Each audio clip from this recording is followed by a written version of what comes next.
નમસ્કાર વિદ્યાર્થી મિત્રો, બેંક મેનેજર કેવી રીતના બનવું? તો બેંક મેનેજર બનવા માટે તમારે ધોરણ 10 પાસ કરવું પડે. ધોરણ 10 પાસ કર્યા પછી કોમર્સ લાઇનની અંદર તમારે 11-12 કરવું. 11-12 થઈ ગયા બાદ તમે કોલેજની અંદર બીકોમમાં એડમિશન લઈ શકો. બીકોમની અંદર એડમિશન લીધા બાદ તમે પોસ્ટ ગ્રેજ્યુએશન એટલે કે એમકોમ અથવા MBA કરી શકો છો.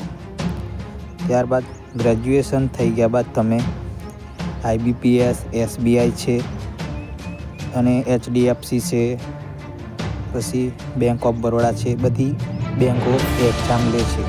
તો તમે એક્ઝામ પ્રિલિમ્સ મેન્સ આપી શકો. એક્ઝામ આપ્યા બાદ તમે ઇન્ટર્નશીપ પણ કરી શકો, એટલે કે ટ્રેનિંગ આપવામાં આવે છે. ત્યારબાદ તમારું ઇન્ટરવ્યૂ લેવામાં આવશે. વ્યક્તિગત પણ લેવાય છે અને ગ્રુપની અંદર પણ લેવાય છે. ત્યારબાદ તમે બેંકની અંદર કામગીરી કરી શકો છો. બેંકની અંદર કામગીરી કરવા માટે તમારી અંદર કમ્પ્યુટરનું જ્ઞાન ખૂબ જ આવશ્યક છે. એટલે તમે કમ્પ્યુટરની અંદર ટેલી કરેલું હોવું જોઈએ, એકાઉન્ટિંગ સારી રીતના આવડતું હોવું જોઈએ અને તમારી કોમ્યુનિકેશન સ્કિલ પણ ખૂબ સારી હોવી જોઈએ, જેથી તમે તમારું સારી કારકિર્દી એવી બેંકની અંદર બનાવી શકો. Thank you.